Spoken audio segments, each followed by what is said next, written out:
Oh, I heard it. So good evening. Welcome to the first St. Louis Java user group meeting of 2026. Still getting used to that. Glad you're here. I'm not going to run through all the history that Bruce usually does. I know we're all anxious to hear from our speaker, but our group's been around for a long time. Those of you who are regulars, I see a few new faces, so welcome. Those who are regulars will know that we are sitting in a very strange configuration. There's some staff meetings going on here at OCI, which is my employer, and I didn't want to single-handedly rearrange the room. So appreciate your flexibility there. We'll probably have a back-in classroom format for our next meeting. I do too, honestly. Maybe we'll take a vote at the end and see how people feel about the new seating arrangement. Our normal meeting, this meeting was the date was changed. Normally we meet on the second Thursday of each month, except for December. And as you all know, the food's available starting at 6 o'clock. We had a little fail on that last time, so we hopefully made up for it today. And then the meeting proper will begin at 6:30. And we typically meet right here in the OCI training room. And this is the steering committee: myself, Bruce, Bruce Alspaugh, Robert Levitt, and Ted Doyle. I'm Zachary Klein. I work for OCI. And we are the ones who are responsible for bringing you these meetings. And we appreciate your support. We appreciate any ideas you have. If you have talk ideas or you want to volunteer to give a presentation, that would be fantastic. Come talk to one of us. Usually me. I should always be here since I live nearby. Bruce, Ted, they have a longer drive, so they're not with us tonight. Our sponsors include OCI, I've already mentioned, in particular giving us the training room for these meetings. We also are sponsored by Manning, JetBrains. Lee Bobbitt, our good friend, has been supporting us through the meetup for our meetup subscription fee. We really appreciate that. A couple of announcements. Java 1, March 17 through 19 in Redwood City, California. Registration ends February 9th, and there is a discount code there. So take advantage of that if you plan to be in California for Java 1. We have the Gateway Software Symposium in April. Brent will tell us a little bit about that and some of the other events that are going on around that conference. Early registration ends February 13, and again, there is a special JUG discount code. And Manning has graciously given us a very generous 45% discount code for any of their ebooks in their catalog.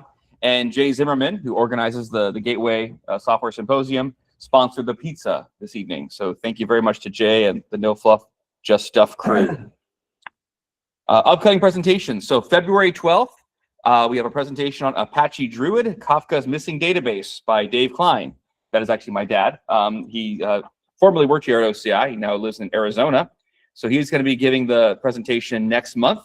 And I don't know if Bruce put this on the presentation. He did not. We also have our meeting in April lined up, April 9th. Pratik Patel from the Atlanta JUG will be here giving a talk on big data and AI architecture, Apache Iceberg, Spark, and LLMs. So we got some good presentations coming up. Hopefully you can join us for those. I do not believe we have a March presentation scheduled yet, but check the meetup page for more updates.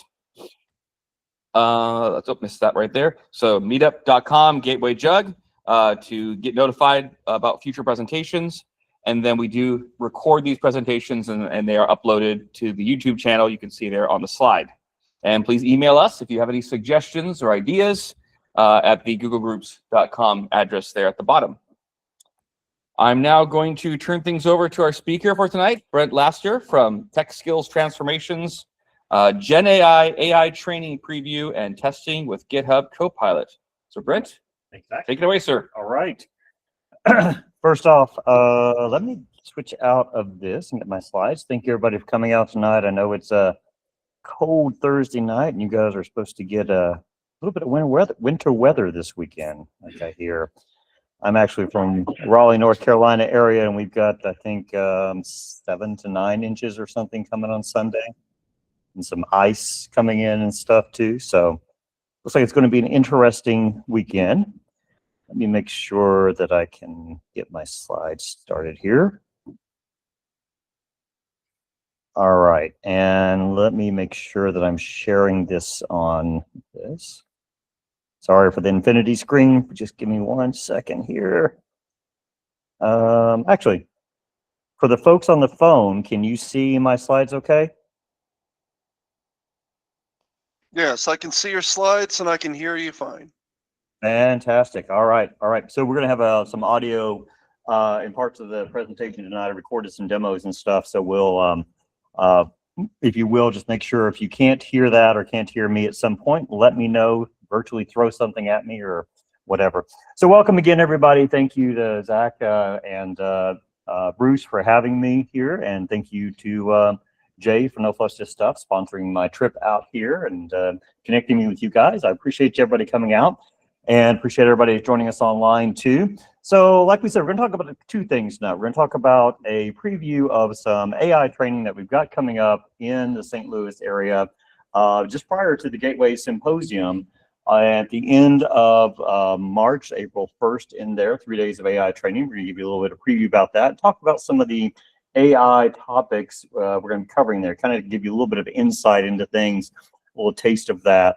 And then we're going to transition into our main part of the evening. We'll talk about testing with GitHub Copilot. How many people have used GitHub Copilot before? Pretty much most people, at least, have seen it, right? Use the auto completion, the chat pieces in there, those kinds of things. So we're going to talk about how we can use it for testing. We're also going to talk and particularly focus on using the agentic parts of it. That is, using the agent part that can do things more autonomously, more automating more pieces of it there as well. I will send out all the slides, the PDF form of the slides to Bruce and Zach after this, so we'll get them available to you if you are interested in those.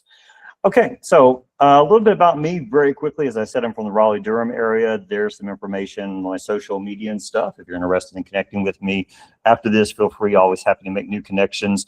Have a long career in corporate. Born in Arkansas. Actually went to undergraduate school in Arkansas, so not that far from here relative. But went to North Virginia, UVA for my graduate degree, and then went to work in IBM out in RTP for a number of years, then went to work for SAS. Anybody know SAS? Yeah, you heard, but yeah, for many, many years there as a developer.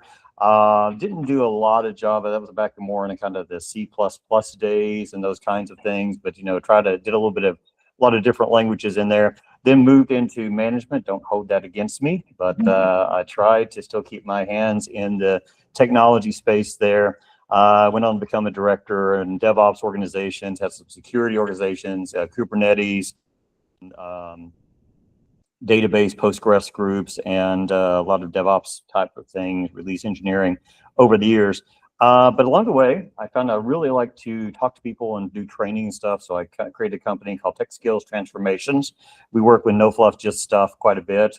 And there's some information on connecting with us if you're interested in that. Work with a lot of companies, O'Reilly, Lenovo, different ones, all things open. And also have written a couple of books, I guess 5 technically at this point. Most of them are available on Amazon. If you are interested in reading them, I'll give you a little tip. If you have an O'Reilly subscription, they're all on O'Reilly for free. If you don't have an O'Reilly subscription, they have a 30-day free trial. So if you're interested in looking at any of these and you don't want to pay that for them, you can get a free trial from O'Reilly. Probably shouldn't have said it on recording, but anyway, there you go. So that's a little bit about me. So the first thing we'll talk about is just this enterprise AI training. And this was something that Jay from No Fluff Just Stuff kind of suggested to me if we were talking about how to get more people, more company kind of access to some of this technology and understanding what AI is doing. I do a lot of AI courses in No Fluff Just Stuff, but one of the things that I really wanted to do was to put something together to help people who aren't necessarily like Python developers or AI people or something like that. You know, the computer folks, they know how to program, know how to do this sort of thing, but I wanted to kind of get them up to speed on AI. So we're going to do this, as I said, March 30th through April 6th this year. Let me just give you a little bit of a preview for this, and you know, excuse the overly dramatic music. It's just something on the video put together, but I'll give you a little video preview and show you what we're talking about, what we're going to do with it. I'll just let that run for a minute. It's not too very long.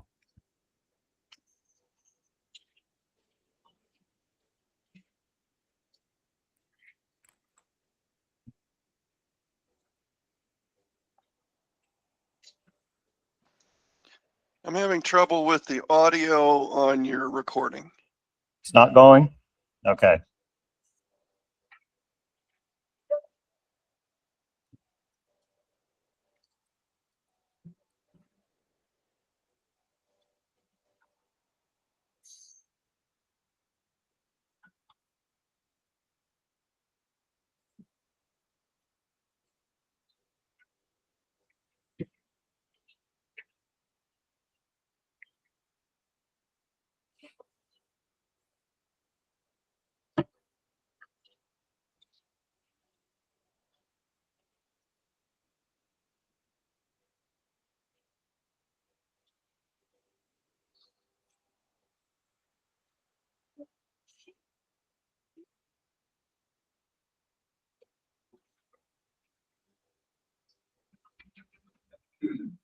All right, so for those on the phone, there was just some music playing in the background, so you didn't miss anything. I'll see if I can get that changed up before we actually get into the recorded demos there.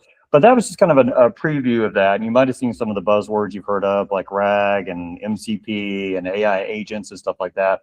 But we have 3 days of intensive training. I say intensive. We're doing it labs, hands-on, and lecture and stuff like that. And we're actually building out a capstone project, is what we're calling it. So it's an end project. When you're done, you'll have it's a chatbot with using MCP server, an agent, all the pieces in there as well over the course of 3 days. We did this the first time in Florida at the end of December and had some pretty good results with it, had pretty good feedback on it.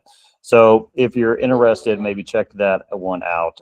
Gateway Software Symposium. This is the local conference, no fluffy stuff, just doing same week, St. Louis, and for April 2nd to April 3rd. There are a lot of great speakers, a lot of fantastic sessions. These happen to be the sessions that I am doing during that time. Got a kind of a busy schedule, but again, you'll see some of these familiar acronyms probably in there, agents, MCP, and so on.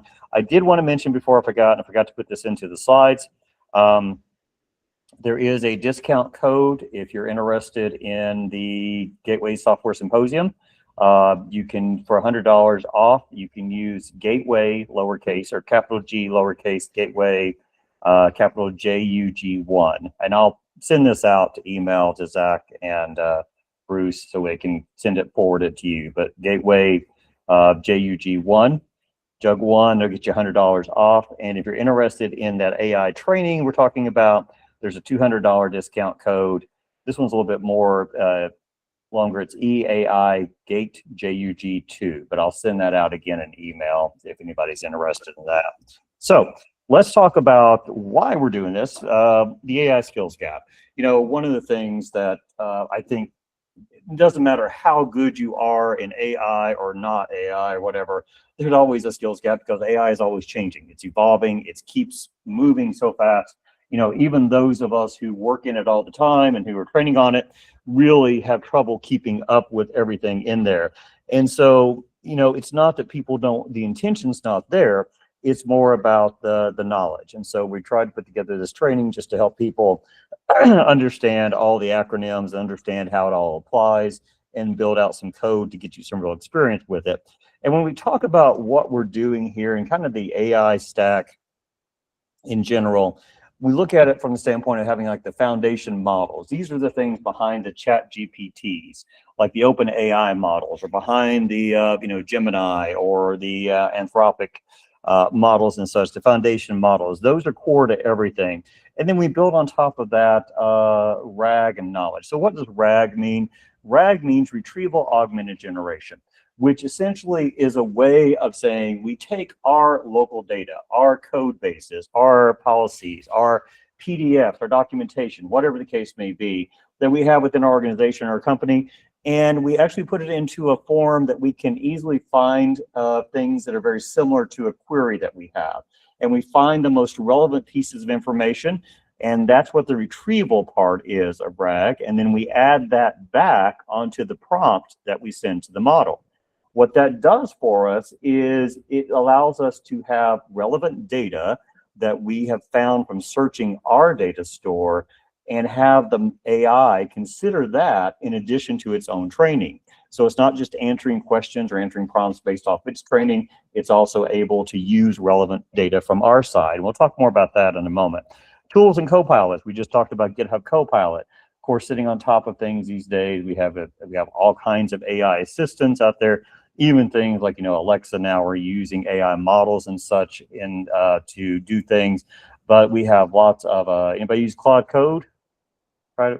It's a really interesting product in there, but GitHub Copilot in kind of in that same vein there. So we then have agents and orchestration. We'll talk about what agents are in a moment, but agents is simply are really using the AI models as the brains. That is allowing to use AI models to make decisions, to plan the next steps, to do what models are good at, to do natural language processing, to take input and figure out what's important in it.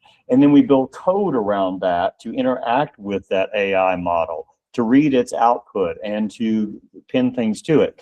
And by building that code around it, we're able to use that code to call APIs and call tools. Basically, we create a system that can interact with the outside world, take input from it and interact with it and accomplish things for it. Infrastructure, of course, MCP. MCP stands for Model Context Protocol. And this is just as, but it's at its core, it's like a standard interface to allow AI, things like agent or your IDE, to call these APIs. It's a standard interface there, so it can have a way to say, if you speak MCP in your application, and I've got my server from whatever company X or company Y here, and they have an MCP server, then I can instantly figure out what tools they have available for me to use, and I can figure out how to run them, and I can call them. So it's got it's a discoverability piece to it, and it's also a standardization thing, but it's put out by Anthropic, and it's really becoming the standard way, especially for AI applications, to interact with tools. So we'll talk about all these a little bit more as we go along. So models, agents, MCP, and RAG, these are the pieces that we use to combine together to make most modern AI applications today. The training, again, is for people, who any system architects, full stack AI engineers, technical decision makers, really anybody who's interested in this.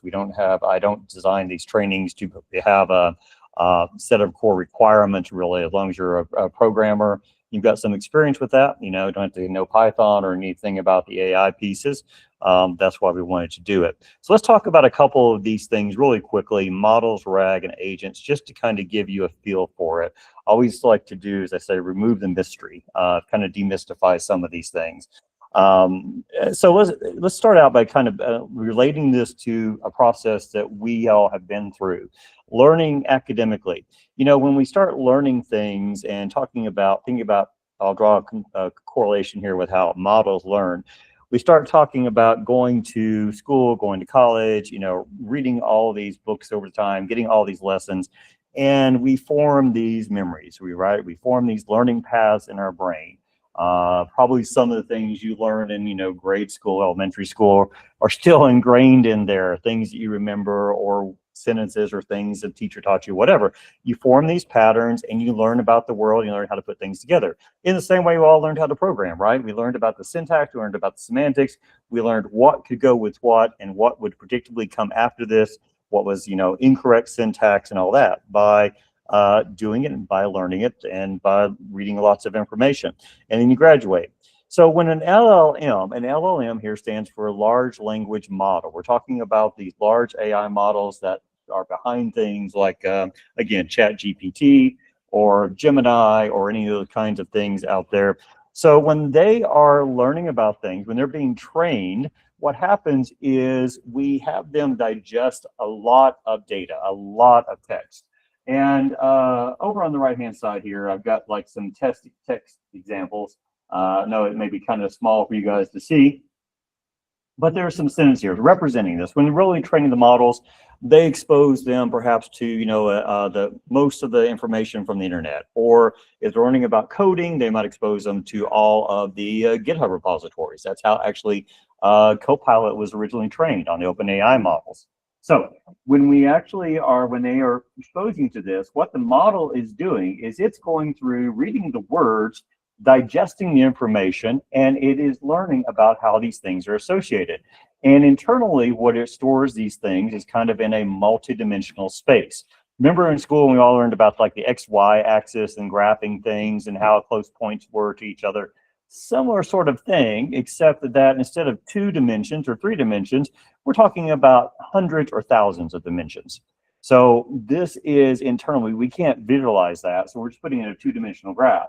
But as this AI is being trained, what happens is as it's going through and reading the text here, it starts to recognize relationships between these concepts, and it starts to place them closer together in that space. It starts to organize them about that. And again, it's really hundreds or thousands of dimensions in there, but we're doing 2 dimensions. So as it reads more and more information, it learns more and more of what goes together.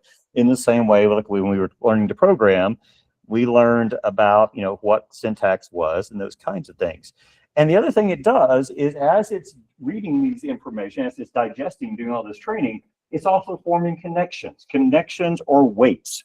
You hear the term weights in AI. Weights means how strong is that connection between 2 concepts? How similar are they? How close are they? And they're numeric weights. This is what really goes into the model, is these weights, these connections between the terms. So as it again is digesting that, it's going to go through and it's going to adjust these things in that space so that it understands how closely they are related, how similar. So the models, when they're being trained, are learning not only what the concepts are, but they're learning kind of how they relate to other concepts. And that a cat and a mouse sometimes will be associated with each other from digesting all of that data. And so then when we do that, we can actually do predictions. And predictions just mean that based off of this training data and what it knows about what terms are similar, it figures out what the most likely next thing is, right? It is predictive. It is trying to figure out what's the most likely next word that I've seen after I've digested all this that would be predicted in there. There might be multiple ones. So it's a little bit harder to see up here, but we've got the training data, they got the connections, we've got the things kind of put into a space. And as it reads through this, we're going to do predictions down here, and the prediction will change. So the point of this is that as it is learning, it gets more and more information, more data. So at the very bottom, it says mouse hid, mouse shed, garden, predicting the next 5 words. And then as it gets closer in there and it runs it again, it says digested more, it says mouse hid, mouse, cat, chase. Now that doesn't make a lot of sense to us, but this is a very small sample of words. The point being, as it digests more data, as it gets trained on more data, it is able to do better and better predictions. That's why you see the very large language models are sometimes, better at answering questions than the very small ones. We still have very small ones that run on edge devices and such in there, but the larger the models, we talk about 8 billion parameters or even trillion parameter models, they have lots more information, lots more connections, a lot more data points in there. So that's how the LLM learns and predicts. But training does have its limits. So we need to be able to augment that in some way. So when we talk about training, when we get our limit, when we graduated from school or from college or whatever, we had a cutoff in our training. Now we kept going after that, but we had a cutoff in our formal training. So models are trained as of a particular point in time on a particular set of data. Now you can ask ChatGPT, you can ask it more up-to-date questions, but it is a chat interface on top of the model. So it has tools to go out and research things. You can ask it what the current weather is in Paris, and it will be able to do that. But if you ask the AI model itself on the back end, it doesn't know because it wasn't trained. That's not in its training data. So when we want to get more up-to-date information factored into our AI's decisions, we have a couple of choices. We could go back like we do, go back to school, right? Redo our education, maybe in a different major. Similar way, models can be retrained. We can retrain it from scratch. The problem with that is that it is very expensive, very time consuming, very energy consuming as well, because that's why we have these frontier models. That means the ones done by Meta, by Anthropic, by OpenAI, the big companies who can afford all of that power, all that time, all that effort to train the model. So it's not very practical, and it kind of just kicks the can down the road, right? You know, ChatGPT comes out with a new model every so often. It'll have more up-to-date information in it. The other way is what we call fine-tuning. Like we could go back and take another course, maybe, or do something on Coursera or something like that. And we can do that with models. We can fine-tune them. We can take a set of data and we can say, okay, this is a set of data about this specific term. One of the examples I do in one of the things I teach, we take a set of medical data set about prediction on diseases and stuff in there. Hey there, someone in. So we train the model to understand more about disease prediction and stuff like that. So you don't have to retrain it from scratch, but you can fine tune it. Again, kind of similar to the idea of, there's a couple of seats over there, I think, if you want to see the screen. But you can train the model to actually pick up some new pieces of data there, fine tuning it. But again, you're just resetting the clock. So the third way we can talk about this is what we said with the RAG portion. Just like us, we have a cutoff in our formal training, but we learn from other stuff, right? We learn from our online manuals in our company. We learn from mentors. We learn from exploring on the internet. We learn from Stack Overflow, whatever the case may be. We have additional data that we factor in. So that's what we can do with these models too. We can search and find relevant data among our local data stores, and then we can include it with the prompt. And then it's less costly and more doable on demand. That's what RAG does for us. A retrieval part, you search your private data to find the most relevant content. That's the retrieval. You augment, inject the data directly into the model's prompt in real time, and then you can generate a response from that. We're shipping some of our data over as part of the prompt to give the model more grounding, to give it data from our side that it can use in giving us its answer or its conclusion. So the basic idea is that we take our data, we turn it into what we call embeddings. Embedding simply means numeric representation. If you remember the term, maybe in school you turned to vectors. Vectors are a series of numbers that describe a point, and they describe points, and they can have magnitude and stuff. We talk about vectors. It's a series of numbers that represents the concept and also how it relates to other concepts. Then we store it in a vector database, and then we use that. Now, the easiest way I can probably help you think about embeddings. Anybody ever use a color picker? Probably everybody, right? At some point in time. If you've ever used a color picker when you're programming and setting up a UI or something like that, as you are moving around in this space, you know that you've got kind of a three-dimensional space, red, green, blue in there. And as you move around, the points change, right? The coordinates change. The coordinates change in there. So each dimension stores something about it, the amount of red, blue, or green in there. And as you are looking at colors, light blue is closer to dark blue than dark blue is to red, right? Or then green is closer to blue, perhaps, than it is to red over here. So same idea or similar idea when we're talking about how these models are trained and storing our own data in data stores. We can put them into this multidimensional space, and they have coordinates that represent those coordinates or those concepts that the AI has learned about. So two pieces of text or two pieces of concepts that the AI has learned about are similar. They'll be closer together in the space, just like colors would be closer together. Two similar colors would be closer together in this kind of color picker analogy. So during training, models learn to place that text into that multidimensional space. Again, talking about hundreds or even thousands of dimensions. And by doing that, they can encapsulate how these words all relate to each other. And then they can do a lot of math calculations to figure out mathematically, if we multiply all these numbers together and stuff, how similar is this one to this one? How similar is that one to the other one? That's the reason why we need these GPUs, these graphical processing units, because they do these mathematical calculations heavily quickly. And if you do that for hundreds or thousands of dimensions, you need more time. You need the kind of power that the GPUs have. So when we do this for our own data, not for training the model, for our own data, we put these representations, these numeric representations of our data into what we call vector databases. Anybody heard of vector databases? Yeah. So a vector database is storing these numbers or these concepts as vectors. And it also allows it then to mathematically find things that are similar, that are closer together. So there are a number of dedicated ones. There's Milvus, Chroma, Weaviate, but there's also some add-ons of things.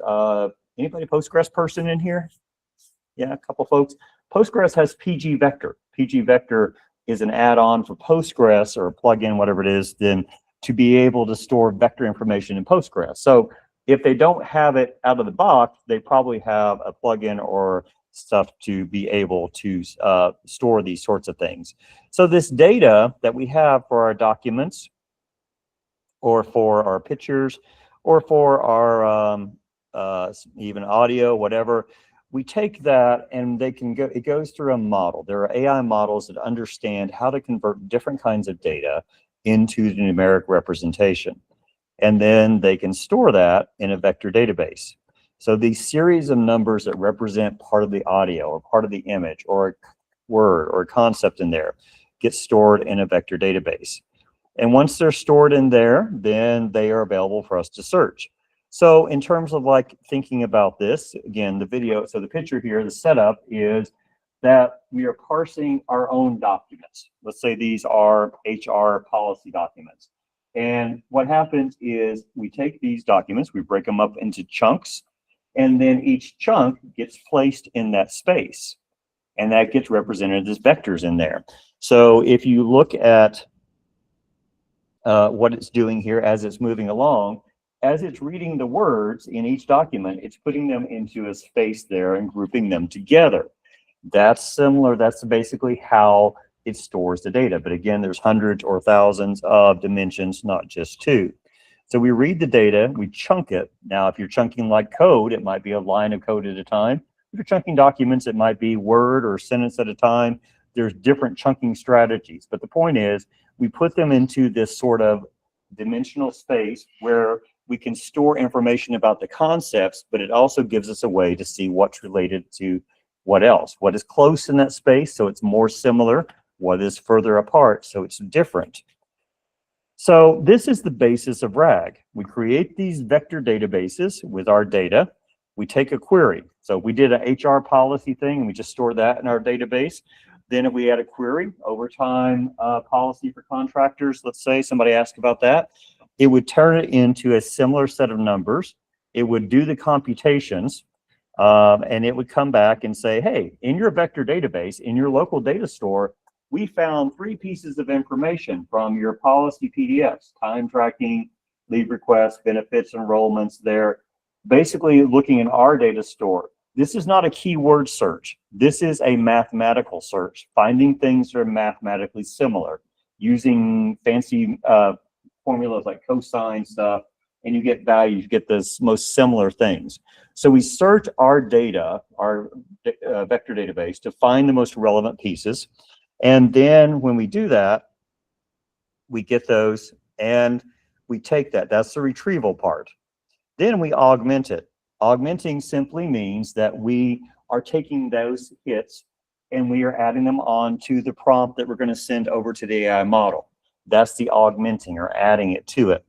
And then the model, we have to tell the model, hey, we are asking a question about overtime policy for contractors. And by the way, here's some additional information from our documents that you should consider in addition to your own training or instead of your own training in some cases. See, the AI just can process data. So it can take additional data from your documents that it found through this search, and it can give answers back that are more grounded. So it's able then to say, here's some information on overtime policy based off of your documents, not just off of its own training. And that's the generation part. So that's what RAG is.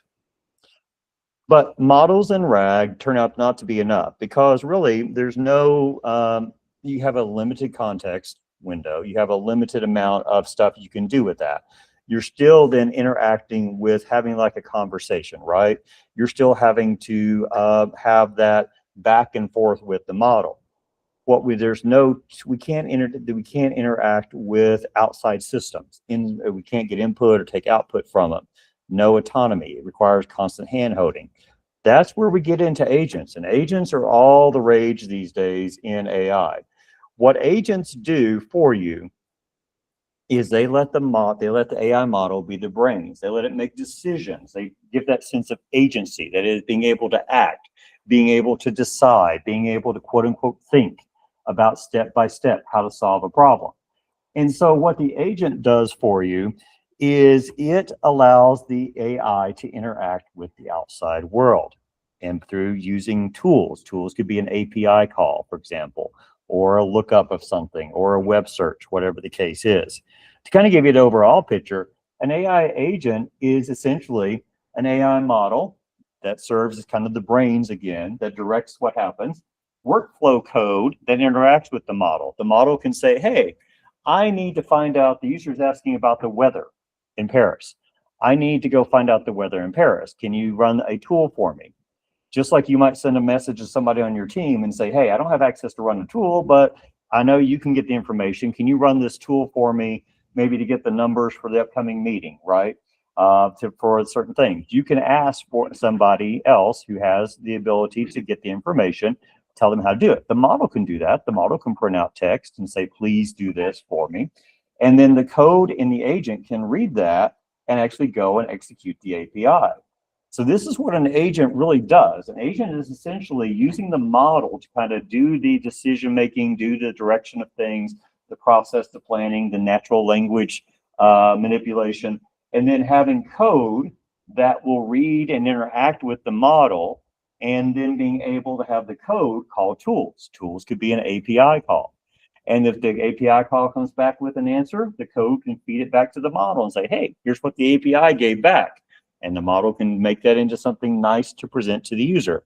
So agents use the model as a brain, have workflow code, and that means they can interact with people or processes or any kind of input there that they're geared for. Think about like a self-driving car. Self-driving car, if you had an AI in that, it might be taking into account the weather conditions, the traffic, the speed that it's going, all of that, and then making decisions about when to apply the brakes or when to move lanes, those kinds of things. So by doing this, we allow the AI to be able to call tools, or to ask the code to call tools. The code can then cause things to happen.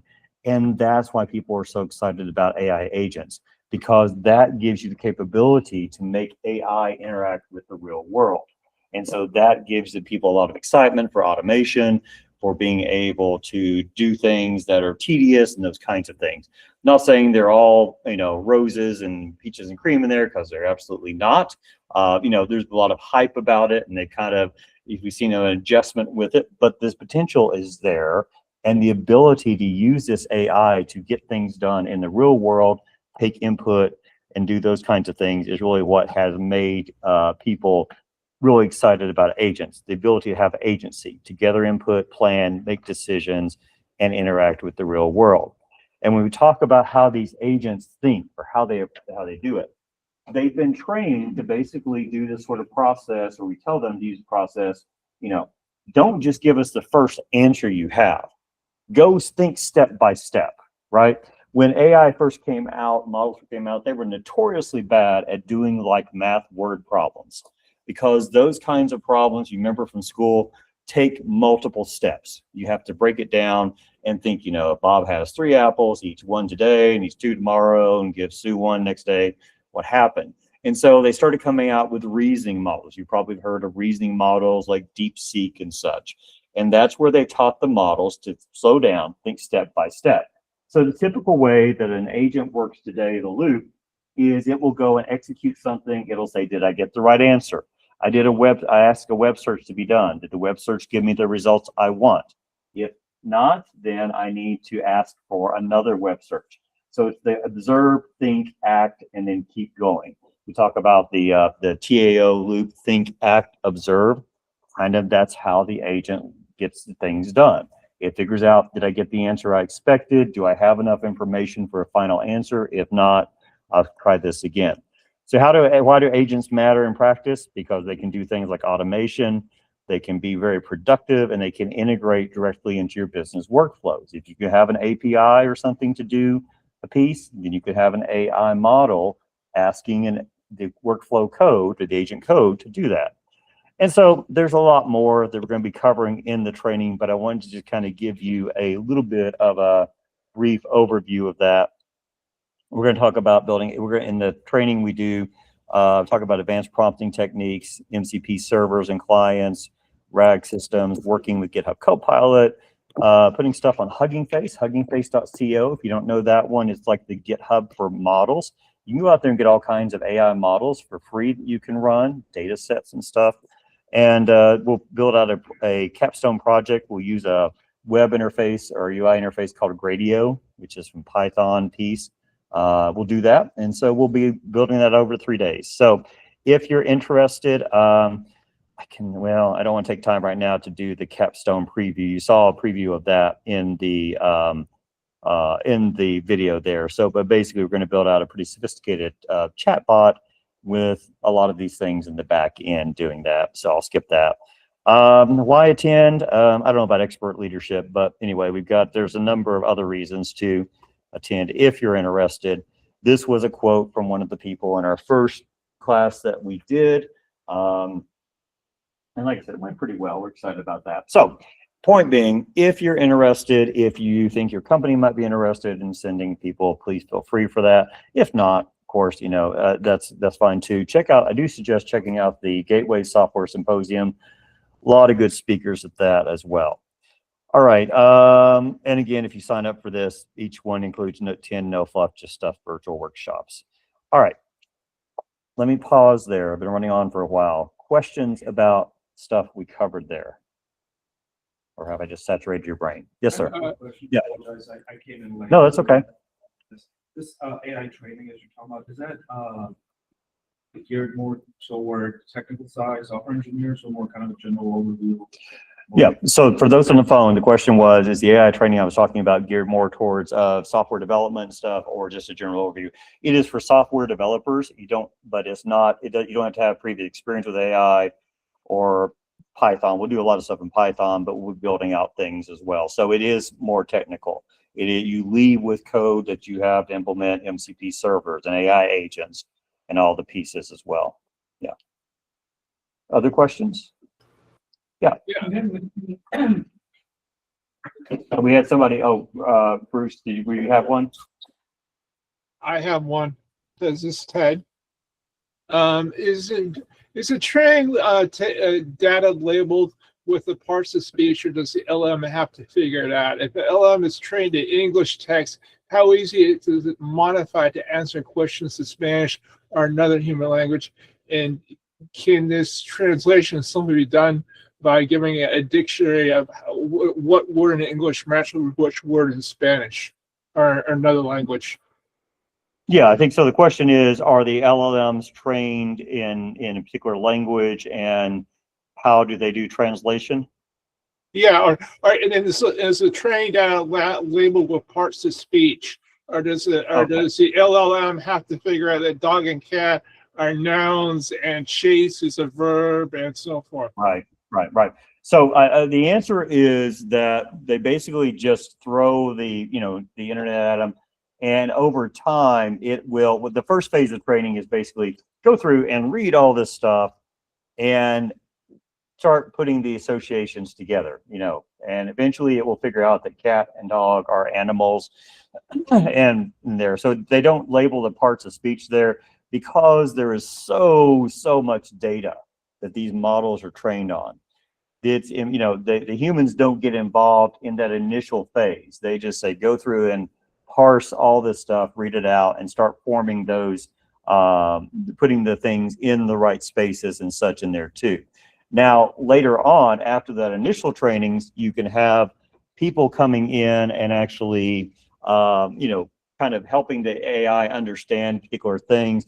That's where they would go in and like remove bias. That's where they would go in and check and see, ask it some queries, and they do what they call reinforcement training with it too. But generally the AI is just going to learn from reading all the data, and it's going to learn eventually, that the English words, this one means Spanish and that sort of thing. It's interesting. I was reading an article a day or two ago, I guess, and they were looking at how these models kind of translate things. Do they think in English or whatever? And they were saying, well, it's kind of as a their own representation mathematically inside, and before they come back with a particular language there. But it is, yeah, one of the things about these AI models is they don't understand as much about how they really work internally. But no, they don't train them on, you know, this word is English, this word is Spanish. The model picks that up over time and learns that, so to speak, in its neural network as it's parsing all the data. Yeah. Thank you very much. Yeah, had a question in the room. Yeah, you had mentioned something about the GitHub Copilot that it was trained on as a model, but it's essentially a tool like Cloud Code or Cursor, and just providing the access to the LLM model, right? So the question is, are the tools just getting access to the models underneath? No, I was just Yeah, like questioning on what you had mentioned about the GitHub Copilot, that it was trained like a model. It's not, right? yeah, It's just okay, a yeah, tool yes, good point, providing good point. So the point, I think I said something about GitHub Copilot being trained on the underlying OpenAI models, the GPT models. Thank you, that's a good point. Was trained on like the GitHub repositories. The Copilot piece sits on top of that and then can use different models. But what these tools have, they have a prompt, a system prompt, which describes how they're supposed to use the models. You know, you are an excellent coder. Here's the different rules and stuff you're supposed to use. So good point. Yeah, they're using the underlying models. Yeah. Other questions? Do you go into any kind of securing of the models? And if so, how deep? We do touch on securing, more about like securing agents and stuff in there. AI agents, when you get into it, we talk about a little bit about like what we call defense in depth, preventing prompt injection, which is similar to SQL injection sort of thing, logging, monitoring, making sure that AI agents only use the tools they're supposed to be, having an allow list, those kinds of things. So it's more on the end result of that. And the question was, do we talk about securing models in there? Yeah. Okay. And do you actually talk about the real time use cases within the software development lifecycle versus just a general use cases like, hey, a question about the weather or something going outside, you know, and that's where RAG is used, right? You can rather, you know, it's more useful if there are real-time use cases as in how any developer actually work on day-to-day basis. Yeah. I think the question was for those on the phone was, do we talk about in training real-time use cases in there? Yeah, what we focus on, as a matter of fact, I have a fictitious company called Omnitech. And we have, in the RAG case, we have some fake PDF manuals, like 5 or 6 manuals. And so one of the things we do, we build into our chatbot that it goes out and first looks up data in those manuals, or if we create a vector database, and then it goes and searches that vector database, and then it goes and synthesizes that back with the AI to give a good response to the user. So as much as we can, you know, we make it towards an enterprise. This is designed to be an enterprise AI training. So we try to make sure we do enterprise chatbot out there hosted with, you know, security logging. It's able to open support tickets. It shows you all the stuff. It's searching for the policies, those kinds of things. Yeah.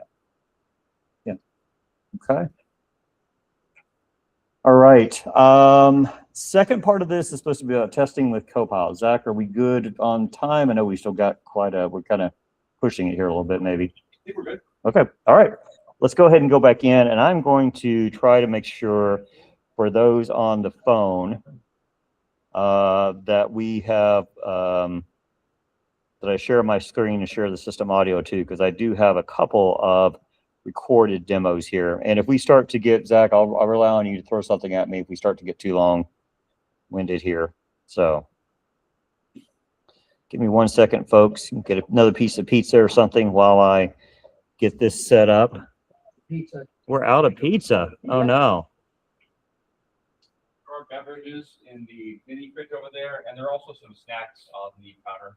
So Okay. grab some of it. Let me make sure for those on the phone, excuse me. Pardon the infinity screen again.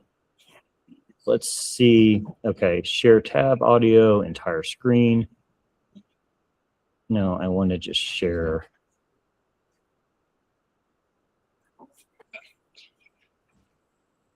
Zach, I don't seem to have a button here for sharing the system audio. It's this to share audio to share the tab. Okay. All right. I just want to make sure you guys, okay, when I get to the first demo that's recorded, if you guys cannot hear me, please let me know. To share audio, select a tab. So go to entire screen. Yeah, Well, that's strange. It was working before, right? right. Oh. That's what I don't know. I don't see That is that. odd. Yeah. I'm not sure if I can share a tab. I would stop the share and try to Okay, stop sharing. go ahead and go back to it now. Okay, share entire screen. Interesting. It was definitely letting you share system audio before. It was. It was. And the only tab I have is the Chrome tab here. Yeah, which isn't ideal. You can't really No. put your PowerPoint Okay. in there. Okay. I'm not sure what just happened there. That's odd because it was definitely giving you the option before. Do I log out of the room and come back in? I would try restarting Chrome, which would be the same thing. Okay, we're going to restart the Chrome here just a minute, guys. Bruce, are you able to let him back in? Yeah, I can let him in.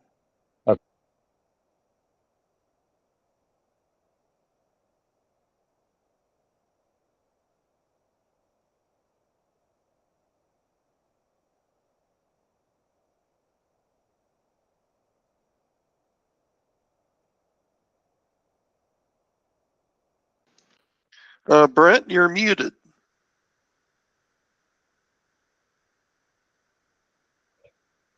All right, how about now? I can hear you now. Okay. I am not sure why the audio is not going, but perhaps I can help narrate it or something if we do. All right, let's just go this. I'm going to do the entire screen. All right, so let's go into our second part of this part of the presentation, talking about GitHub Copilot use. And I'll try to go through this a little quicker for you. All right, so again, we said several people have used GitHub Copilot, right?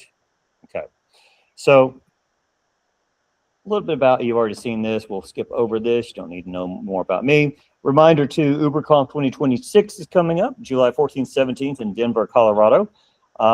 Historically, you know, testing, I don't tell you guys, testing can be a challenge because we're trying to encode, you know, business intent into it, not just structural syntax coverage into it, just all the kinds of things. And tests become brittle over time. Yeah, things drift, things change. We go from JUnit 4 to JUnit 5, architectures change, frameworks change in there. And so all these kinds of things that aren't necessarily about writing the test, but about doing the boilerplate stuff become, you know, part of our daily kind of grind with that. So for using Copilot to transform testing and more kind of from a Java-centric standpoint, a couple of things that it can do for us. Rapid scaffolding, generate JUnit 5, Mockito, Spring, boilerplate setup methods in there. Really scaffolding for any kind of testing framework, whether it's Java or not. You know, coming up with test cases for us, telling us, advising us on how to set up tests, what frameworks to use, and so on. Edge case discovery. This is one of my favorite ways to use Copilot. Ask it, what else should I be testing? What other edge cases should I be looking at? It can come up with some really creative ones too. Synthetic data generation, creating complex data transfer objects and such. Creating data to, you know, try out some unit tests, those kinds of things. JSON payloads, CSVs. Modernizing legacy tests, automating the migration of brittle JUnit 4 suites in there. And failure diagnosis, analyzing stack traces, and pull request level, using Copilot and pull requests to summarize changes, flag missing test coverage before the merge. And I've got some demos of that along the way. So the modern Copilot mental method, what we mean by the kind of approach that Copilot takes now is that it reads your context. Context for Copilot means what it is focusing on, what it has to draw on to understand your project or your repository. So files that you have open, dependency files, talk about what libraries you bring in or what frameworks you're using, those kinds of things. So that kind of information it has. In fact, what Copilot is doing, if you've ever used it in autocomplete or in the completion in there where you're typing along and suggests code, what it's really doing, it's looking at all the things you have in context. It's looking at the code above and below your cursor. It's looking at the other open files in your project. It is taking all of that, and behind the scenes, it is synthesizing it into a prompt, shipping it over to the GitHub side, and running against the model, and then coming back with suggested code. So at its core, it's still doing a prompt. It's just creating a prompt from everything, the context that it has. And then it does task planning. AI assistants these days will have a planning stage, which is how it can go through and decide what to do, when to do. There's also formal planning where you can say, give me a plan for what you want to do, and I'll approve it or not. Execution generates tests, runs them, verifies results through there. But it gets to context again. Context is so important when we're talking about working with these AI assistants.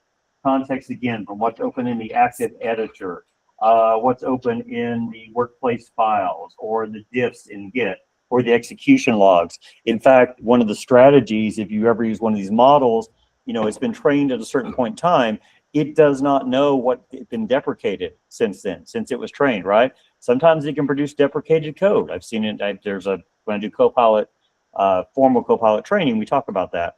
But one of the strategies you can use is you can actually open up an example of the new code, like in the documentation, in another file, and Copilot will reference that and learn from it. So context is important in all of this.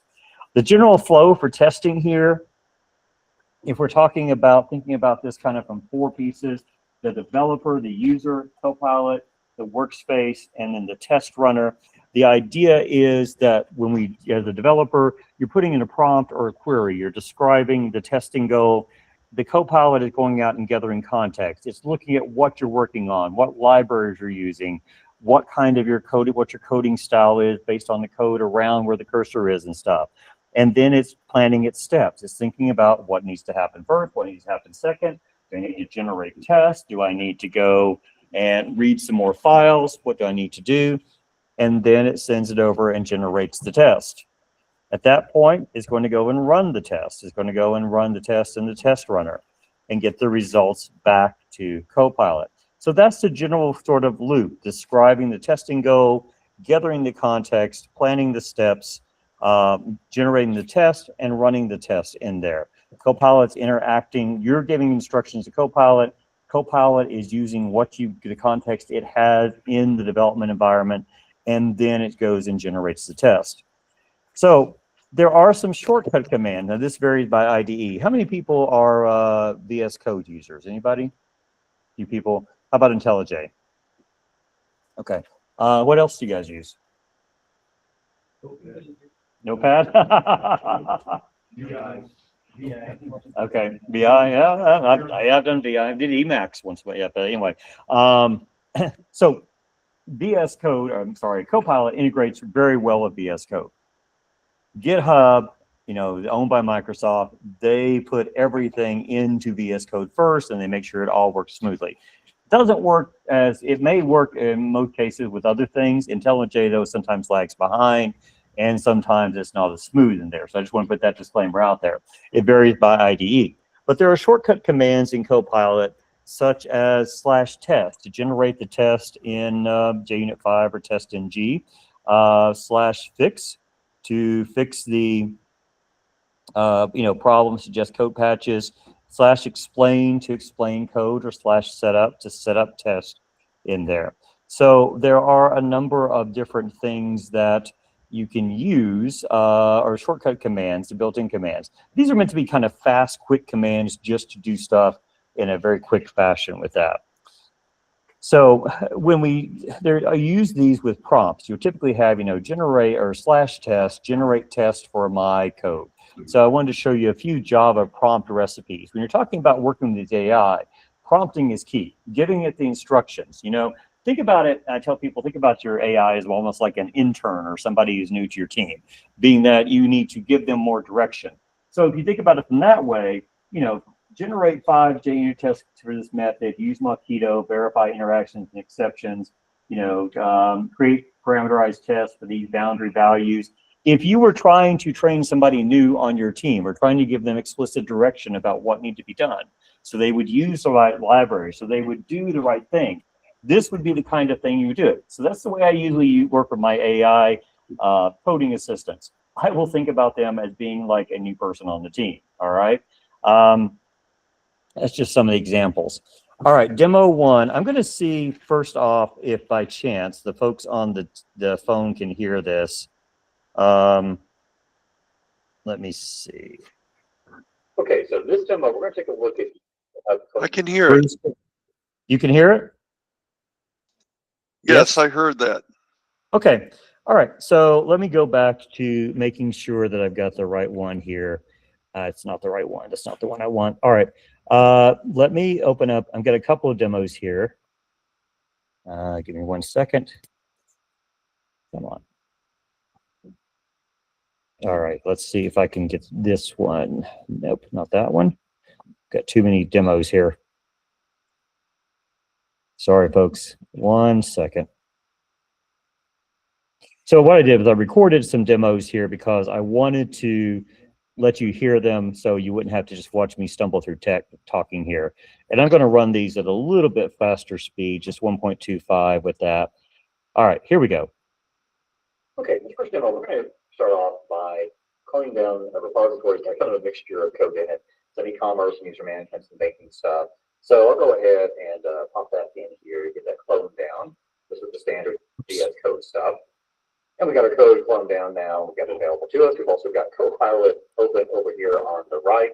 You've got context area, or the area we provide context, and type in prompts into our chat area there. So we're going to start out by having Copilot create a testing file for our user service. So I'll open up the main file that we want to look at. Show how to create standard tests, simple tests. We have a service. We've got one for an order service. If we actually were to take the set of code and try to run it there, we could do an MDN clean install, and it'll run it. And you can see actually finishes up with success for everything. We can also do an MDN test. All the test cases should run. We've got 10 test cases right now. So let's click in this file. And what that does for us is it actually sets this as context for Copilot to work with. Context is very important so that Copilot knows what it has to work with, what it should be using, and so on. We can also specify context in other ways as well. So let's start out here by opening up a prompt window inline. This is kind of a quick chat dialog, but it basically gives us an inline way to type in a prompt. So we're going to put a prompt in, and we're going to tell it to use one of Copilot's built-in commands. So here's the idea we've got for this. We've got a workspace. If I can get back up the top, there we are. Workspace, this is simply a way of referencing all the stuff in the repository.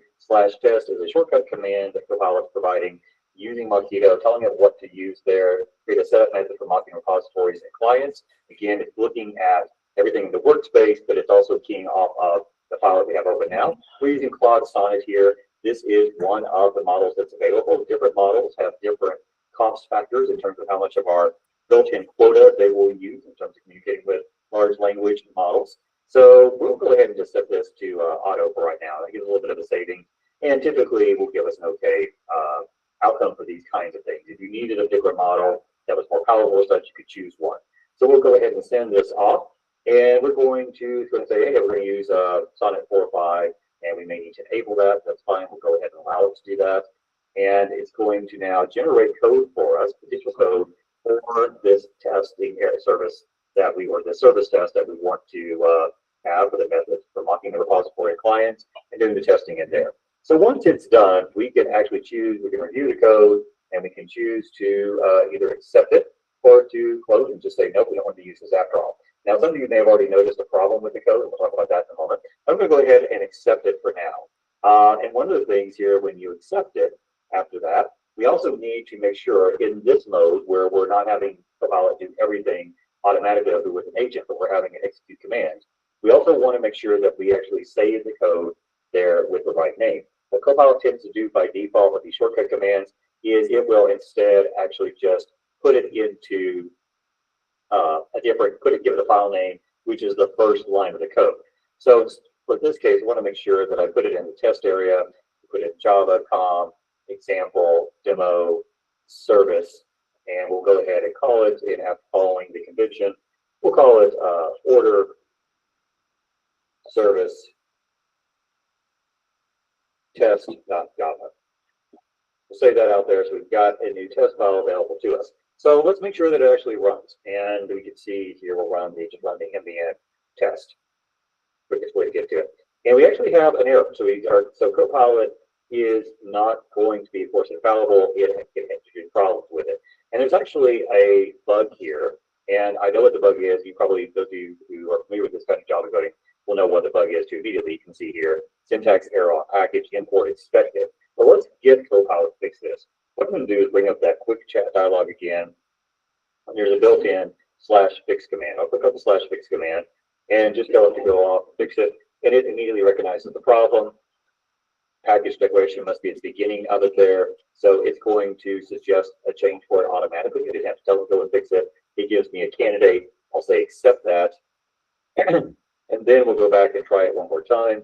Make sure it has the test cases, make sure everything passes. And we have the new test cases we read again before. Now we're 16.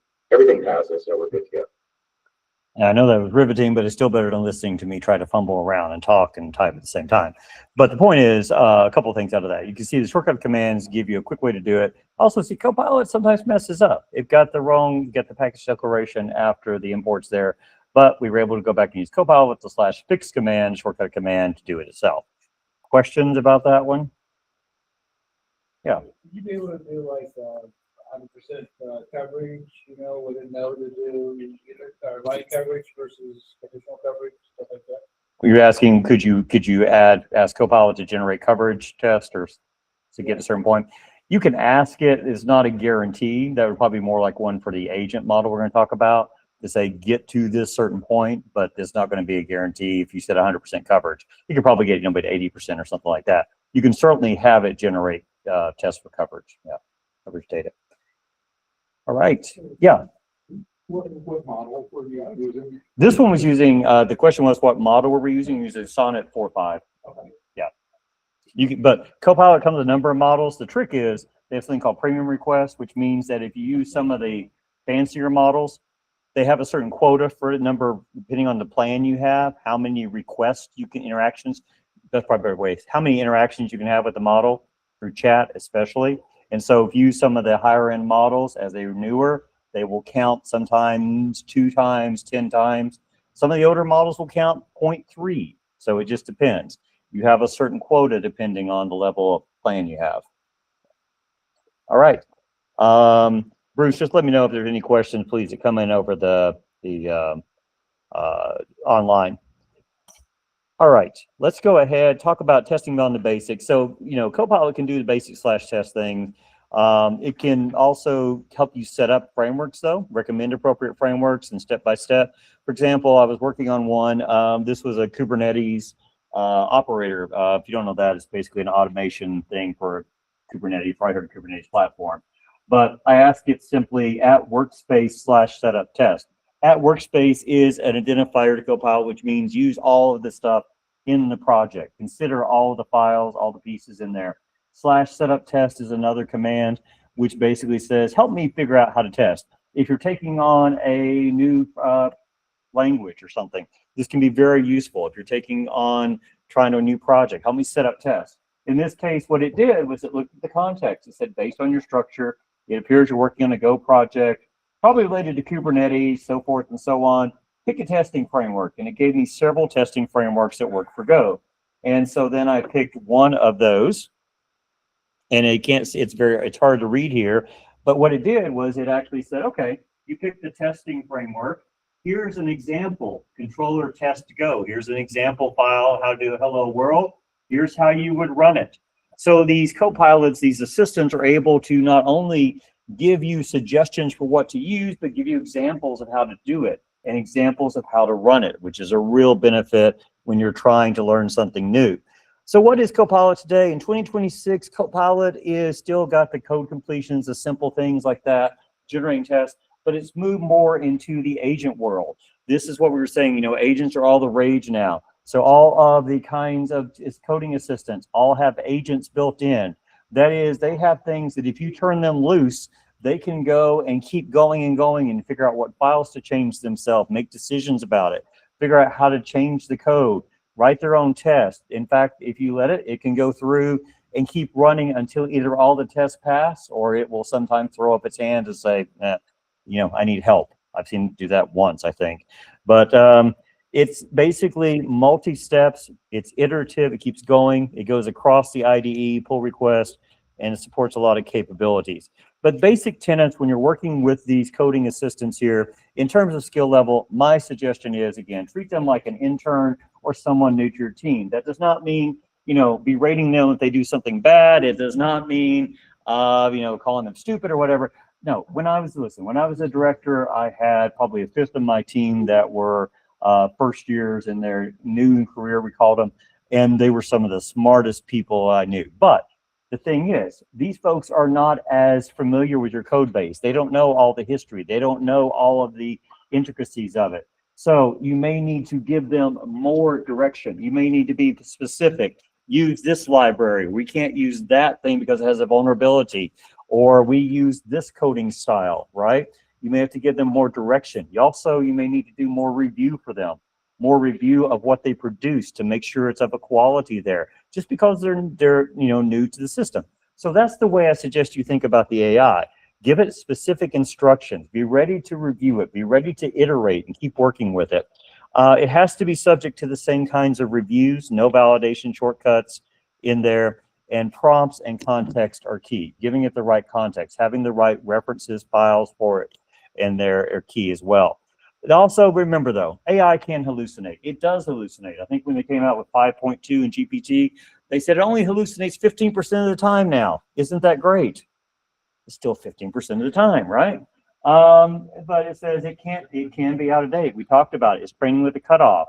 At that point, it does not know, the underlying model does not know if things have been deprecated or advanced there. AI doesn't do real-time validation of generated data, and it doesn't care about tech debt. So it is incumbent upon you to be able to review it. And, you know, that's one of the challenges with vibe coding there. You know, it's like if they don't know how to do the code, even if the writes good code, you still got to be responsible for the tech debt pieces there too. GitHub Copilot has several modes. There's an ask mode, which is where you ask it for things, just like we were talking about generating tests in there. Quick way. Edit mode is kind of a batch change mode. It might be like you pick a set of files and say, add logging to these, that kind of thing, add change to it. And it can do it automatically. Agent mode, we'll look at in just a moment. That's a high level, hand it over to Copilot, let it do its thing. And then plan mode is where Copilot outlines a plan for you. And you do that, you can approve it or not approve it in there. So you've got multiple modes. Typically when you start out, you want to kind of start playing with ask mode, or if you're trying to do something more sophisticated, do plan mode and kind of let it plan out and make sure it looks like the plan is going to work. So the workflow here is it basically plans, the agent plans things out, executes it, and then make sure it verifies in there. So agent-driven test creation. Agent can handle the boring setup. It can help you figure out, you know, what framework to use. It can also help you figure out like mocking and do step-by-step commands to run your test. Prompting is the key to that. You want to make sure, you know, here's a prompt, add a discount field to order request, update order mapper to handle the mapping, update order service to verify the business logic, and it goes off and does its thing. So let me show you a example of the agent approach to what we just did in here.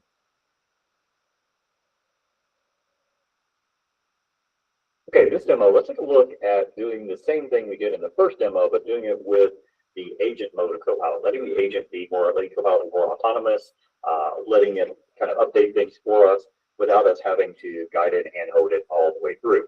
So first off, to get back to a good starting point here, I'm going to actually get rid of the file we just created, because we're going to create it again. I'll go ahead and delete that.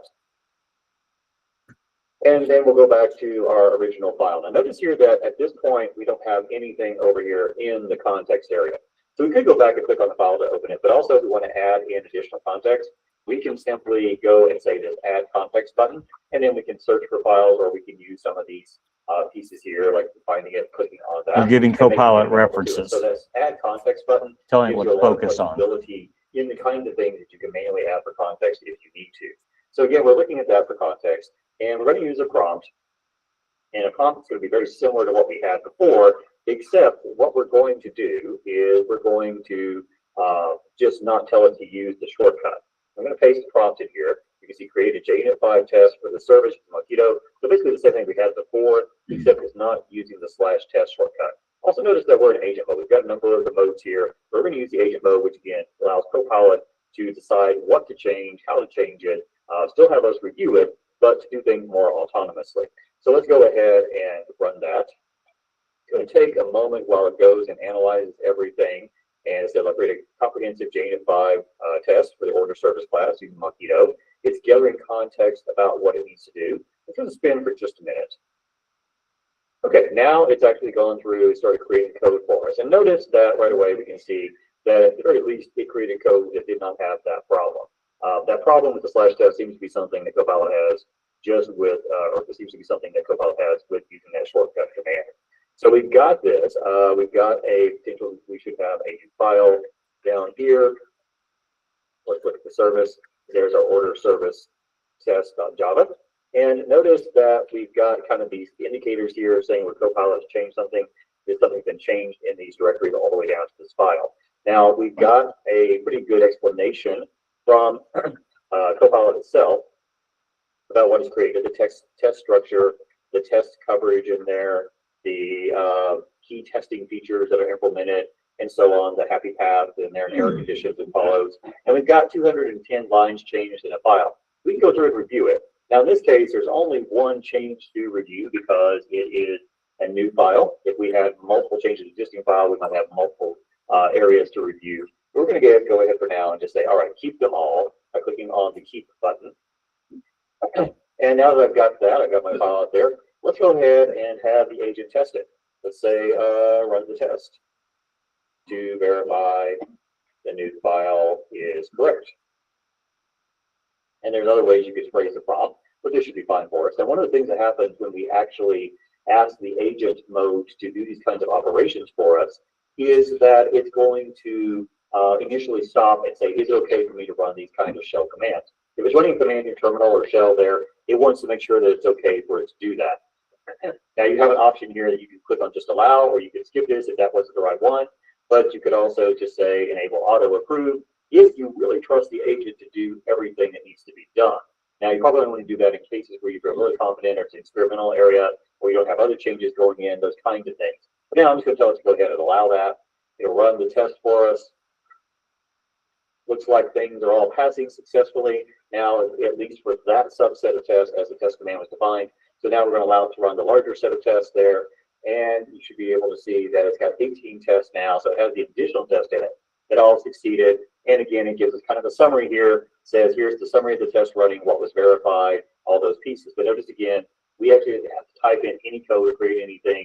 We just said to the agent, go off and do what you need to do, figure out what should happen, verify it, and then let it give it permission to run things. So that's the power of using agent mode in Copilot.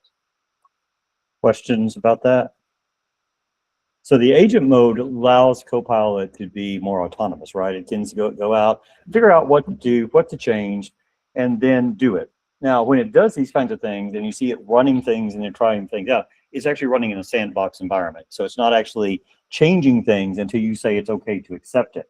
So it runs in a sandbox environment, so it's safe. And then you saw we were able to tell it to run tests. So it can go out and if you give it permissions, if you allow it, it can run things in the terminal, it can run things in your environment, but you need to give it that permission. You know, there are ways with all these assistants to tell it, okay, do it without asking me as well. So I'm going to just cut to a couple of last slides here. We need to be out of here pretty soon, right? Okay, I'll show you one more demo, and then we'll send out the slides afterwards. But let me show you. I tell you what. Let me just jump to, for the sake of time. 1 second here. Where did my... Let's do this. Let's take one more demo here. I want to show you using GitHub Copilot in GitHub itself on the web, because there's a lot of things you can do in terms of the interactions with like pull requests and such. Here, this one, and we'll do this one and we'll finish up, and I'll send the slides out to folks as well. So let me put this one on 2.5. So this is, so this demo, we're going to take a look at using GitHub Copilot in GitHub itself, using it in things like pull requests, code reviews, those types of pieces. So first off, in our repository here, I've got a feature branch that I created to have some implement some overdraft protection in the account service. And it made changes to that. As you can see, by the yellow banner, it says, hey, feature overdraft protection had recent pushes a minute ago. Now, before I go and create a pull request, I want to verify what version of Copilot or what plan I have and how much quota I've used, those kinds of things. I thought I'd show you very quickly what that looks like. If I click on my user area here and go to the Copilot settings, here you'll see that I've got Copilot Business active. I see the number of premium requests. I've got the different features that I can use that are enabled for it. Also the different models, what models I can choose or not. Some are not currently enabled because they may be of a higher price point, and so the administrator for the business model that I'm using, which is actually myself, it currently has those disabled, just so I don't accidentally go, and start using up all my quota there. I can enable them easily through my administrative settings if I want. But if you want to know what you can use or why you can't use something, you can go to that Copilot settings to be able to look at what's available to you there, and then request from the administrator, if you want to have something different set up. But for right now, let's go back to our main branch, and we'll just go ahead and do a pull request, create that. And notice that we've got a little Copilot action here, which says, hey, we can have that to automatically generate a summary for us. But now it says, hey, the pull request introduces overdraft protection feature. So it's a much more significant summary than what we had before from Copilot. all generated from the context that were changes there.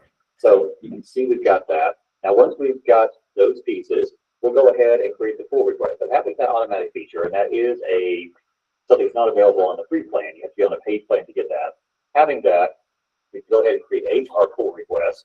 And then notice that over on the right-hand or right side, we have a section for reviewers with suggestions for Copilot. And we have this little link here that says request review from Copilot. So let's click on that.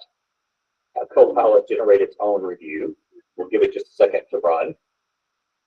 And while it's doing that, we'll take a look at what it is generating here. We have a review requested. And we fast forward about 4 minutes later, and Copilot has finished up its review. And you can see here, it's left a comment. This again is on the conversation page of the pull request. But it found a couple of things. It found some things here. Start with, it says the overdraft limit helper lacks TEP coverage in there. So we have an option here to say implement suggestion. And if we do this, it can open a new pull request to apply changes based on this feedback in there. We can go ahead and comment on that and say Copilot open a new pull request to do that, and it will let that run. Now also notice that it says here a couple other things. We've got the account service Java. It's got a problem with the comparison operator, and it's interesting to see that what it's actually done is to kind of argue with itself or kind of think through the process itself. Comparison operator allows the balance to go below the intended overdraft limit. Wait, let me reconsider. This returns 1 and exception is thrown. Actually, the bug is the opposite. So you can kind of see the Copilot is thinking through the process itself there. We'll go ahead and take its suggestion, looking at this, should be going in there and changing it to greater than or equal instead of the greater sign here. We'll commit that suggestion to it, commit the changes. And we've got that one taken care of. Let's keep going with it here. We've got the class level comment block appears to be demo reference documentation, should not be included in production code. So it says, let's remove that. We'll go ahead and do that one as well. So you can get the idea that as we're going along, we can kind of just take care of these things as they come up. And again, knock out some of these things, possibly before other reviewers see them and have to deal with them, get our code in a better place. Now, of course, we would want to have run reviews and testing stuff locally first. Hopefully would have caught these there, but just in case we did, we could go ahead and just run through these, the different ones, optimize test coverage, implement suggestion here, comment on that, and we'll resolve the conversation.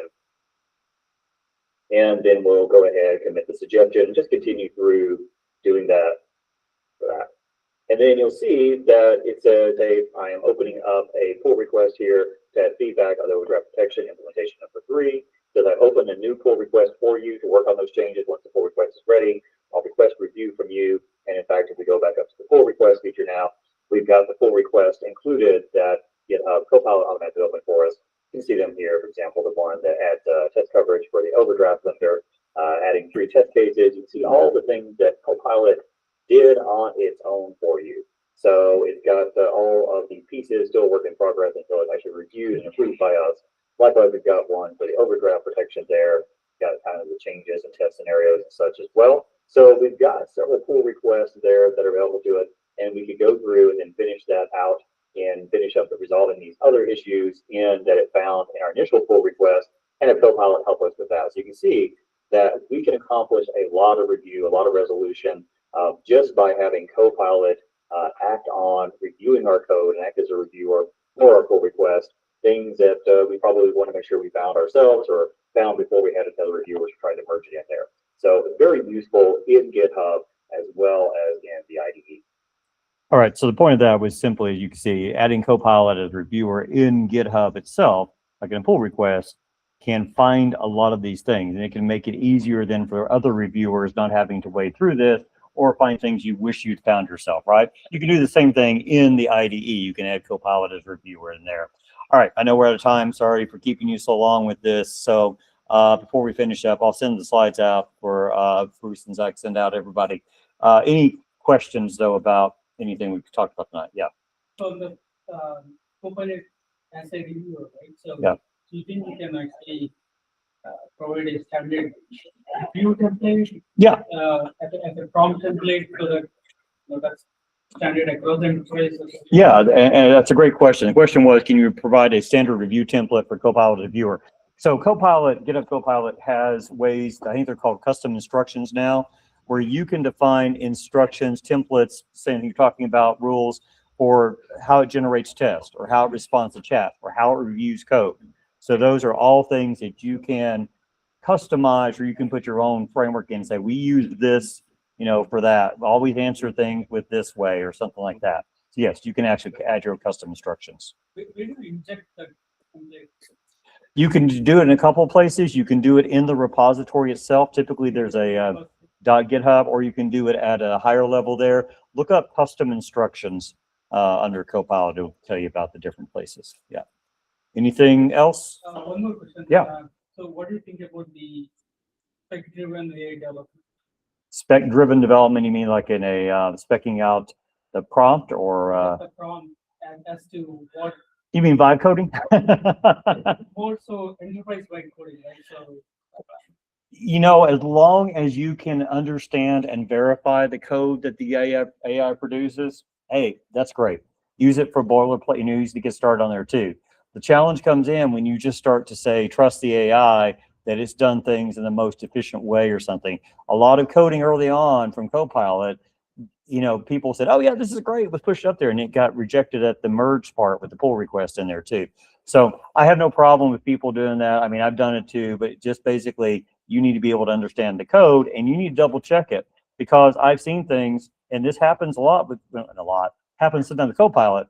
A test fails, Copilot or one of the AIs might go back and change the actual code so the test passed. Or it says, I just assumed you would want me to simplify this, right? So it's like an intern, like I said, double check it, review it, be very explicit with it. Absolutely, it's an intern, but what I'm trying to get at is all these tools and everything being pushed to the enterprise wide, and to use that vibe coding person. Yeah. But vibe coding definitely is very arguable thing, and it's okay for individuals to use, but not at the enterprise level. And that's where these spec-driven development, or if you've heard of BMAT, right? Appreciate it. Are you aware of the BMAT? I don't know if I've heard of that one. It is open Okay. source framework for the spec-driven development, which also provides role-based agents like that. Yeah, my main thing is you can't give away responsibility. right? You can have it write all the code you want, but you can't give away responsibility for it if it's if it's done under you, like just like you had an intern reporting to you. Yeah. You were mentoring them. You still have responsibility for what they produce. Yeah. Any other questions? Any questions online or anything? Yes, we have a couple of questions online. I have one. Okay. What's the software license for AI generated code? So like if the LLM was trained on GPL code, is the generated code a derivative work and therefore GPL licensed as well? Bruce, that's a And great also, question. and the other part is, can a developer specify that they don't want anyone to use their code as training data if they're hosting their repo on GitHub? Yeah, Bruce, that's a great question. I don't know if there's a quick answer to it. I talked about it from a couple points. When OpenAI's models originally were trained on all the public repositories in GitHub, there was a lawsuit that went around because they said that just because your GitHub was public didn't mean that you had access to it. It seems to be, they seem to not be drawing as big of a deal about that now. What these AI assistants will have in a lot of cases is they will have, GitHub Copilot has this, it has a way to say, if your code that it generates closely matches or exactly matches code under a license, then you can have it flagged. In other words, it's not copying code, but if it happens to generate code that looks very similar to code in GitHub that has a license like that, it can flag it for you so you can make an intelligent decision about whether to use it or not. As far as whether or not AI generated code under the license there, the process is that it is generating code. It is generative AI from what it's learned. So similar to how someone might write code, it could, it shouldn't be a copy of it. Now, again, it might happen to just match it, but if it's not a copy of it, then it's generated. It should be able to be put under a license there. But of course, then you get into questions of who's maintaining it and tech debt and all that as well.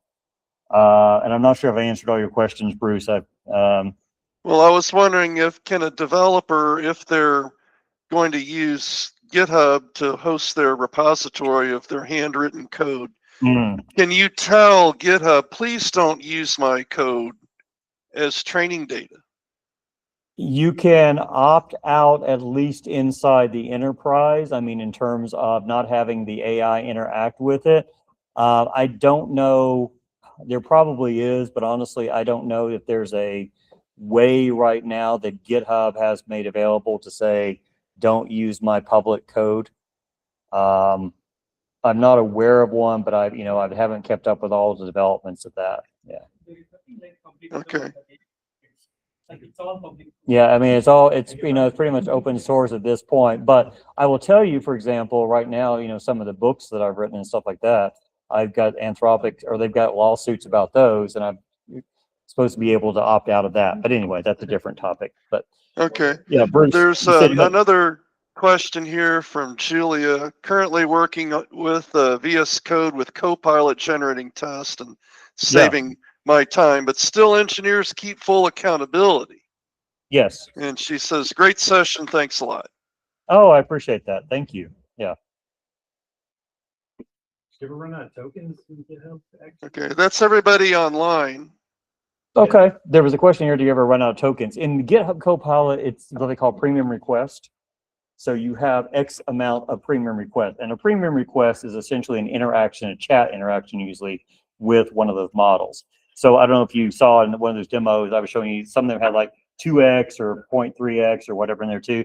So they count at a certain multiplier against your quota. You have a certain quota depending on the plan you're at.